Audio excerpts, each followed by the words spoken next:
அனைவருக்கும் இனிய காலை வணக்கம். உங்களுக்கு ஒரு குட்டி கதை சொல்லுதேன்.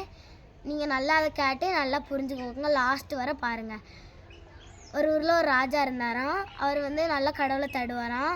கடவுள் அவர் ராஜா போருக்கு போகும்போதெல்லாம் கடவுளை தேடிட்டு போவாராம். அதனால் கடவுள் அந்த ராஜாவுக்கு வெற்றியை தான் கொடுப்பாராம். ஒரு நாள் கூட தோற்றதே கொடுக்க மாட்டாராம். அந்த ராஜா எப்போவுமே வெற்றி பட்டுக்கிட்டு ஒரு நாள் நிறைய பணம் கிடச்சதுனால மக்களுக்கு எல்லாருக்கும் நல்லது செஞ்சு நிறைய இடம் வச்சு அவங்களுக்கு விவசாயம் செய்யணும்னு நினச்சாங்களாம். அதனால் விவசாயம் செஞ்சுட்டு எல்லாத்தையும் வச்சுருந்தாராம். அதனால் அந்த ராஜாவுக்கு தன்னைத்தானே ஒரு பெருமை வந்துட்டான். அதனால் பெருமை வந்தோடனே கடவுளுக்கு பிடிக்காதான்.